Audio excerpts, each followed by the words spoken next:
What's good, peeps? Thanks as always for passing by the channel. Much appreciated. Hit that subscribe button. If you guys are new, don't forget as well, please to like and share the vids. Thanks to everyone that continues to do that. You can also support the channel as well. I do have a Patreon account. The link is in the description. All right, we've known about this fight and this fight date for months, but nothing was confirmed. It now has been confirmed officially that Tyson Fury and Deontay Wilder will get it on again, February 22nd. I can't remember if it's the T-Mobile Arena or the MGM Grand, but the fight will be in Las Vegas, and I'm thoroughly excited. This is a big fight. This is the first big fight announcement for 2020, and I mean, it doesn't get much bigger than number one versus number two in the heavyweight division. I know some people have said that AJ now splits them. He doesn't. This is number one versus number two. This is two unbeaten guys. You have the lineal title on the line for whatever that's worth. You've got the Ring Magazine belt on the line, and you've got the WBC belt on the line as well. This is a big fight. I've said it before, I'm going to say it again. Both of these guys are kryptonite for each other.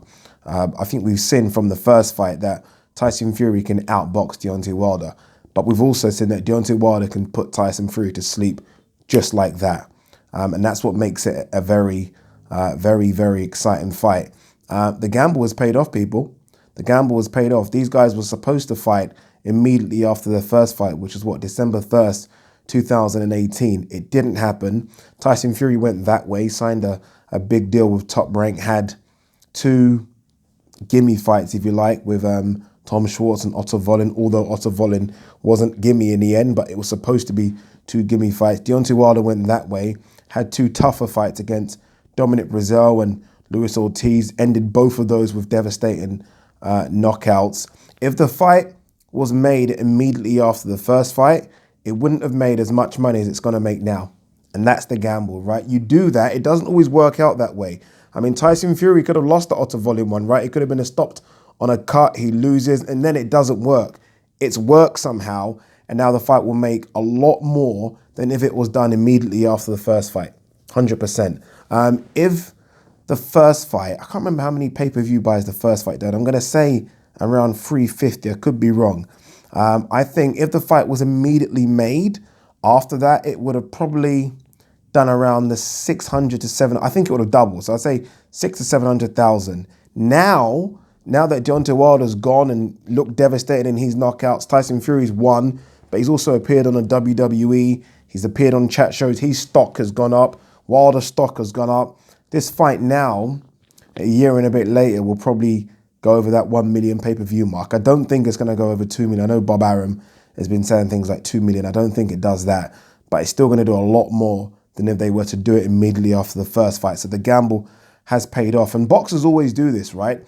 I mean, we as fans, obviously, we want the fights and we want it now.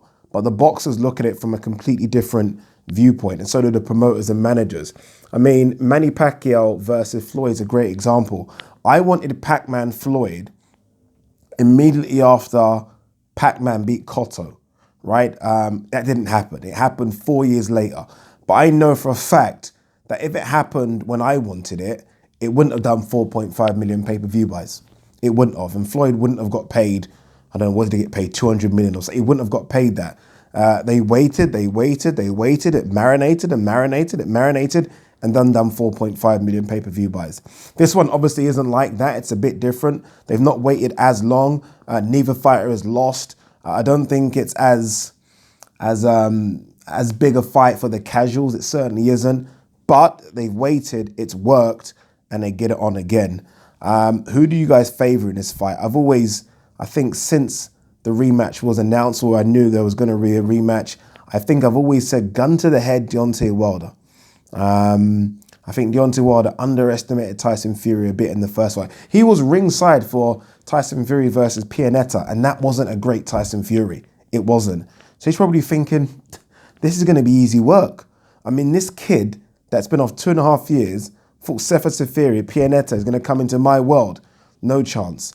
So I think he underestimated him a little bit. I think we all underestimated Tyson Fury. But on the flip side to that argument, that wasn't the best Tyson Fury. That wasn't Tyson Fury, Vladimir Klitschko. It wasn't. It couldn't have been. I mean, you can't be out the ring 2.5 years and have 2 warm-up fights and then fight Deontay Wilder and it be your best Tyson Fury. It can't be. This will be a much better Tyson Fury. This is a Tyson Fury now that's had 2 camps back to back. This is a Tyson Fury now that isn't going into camps to get in shape, which is what he was doing before to try and lose weight. This is a Tyson Fury that's going into camp to sharpen up his tools. How will the Ben Davison split affect him? I don't know. When, again, sorry, when you're talking about the very elite, you are looking for sort of small advantages and fine margins. And you wonder if Deontay Wilder is going to take that split so close to a big fight as a small advantage. I don't know. I don't know if we're going to see a different Tyson Fury now with Sugar Hill. Is he going to try and implement different things? Is he going to try and box inside? He didn't really do that against Deontay Wilder. He's boxed on the outside. And you think that's where Deontay Wilder wants you to be, on the outside, so he can let loose with those big hands and big punches. On the inside, Deontay Wilder isn't that good a boxer in terms of a skillful boxer to box inside. I don't really see, or haven't really seen, Deontay Wilder box inside. Tyson Fury can do that. So you do wonder if there are going to be little tweaks and changes here in lead up to this big fight. But I don't know, I'm excited. I really am excited. I think it's good to crown someone the best in the heavyweight division, no arguments. Right, whoever wins this is the best. And then they're going to do it again anyway in the summer. So we are going to see these guys get it on twice this year if all goes well. But I am excited. Again, I favour Deontay Wilder just. I've said it before, I'm going to probably repeat myself again. Tyson Fury does have to be perfect for 36 minutes. Look, Tyson Fury could knock out Deontay Wilder. Do I think that's going to happen? No, I think it's more likely Tyson Fury wins on points. But Tyson Fury could do that. But I do think Tyson Fury has to box perfect. Whereas Deontay Wilder, and we saw it against Luis Ortiz. Luis Ortiz won every single round and then boom, got knocked out. So Deontay Wilder just has to be perfect for 5 seconds. If that right hand lands clean on the chin, that's it.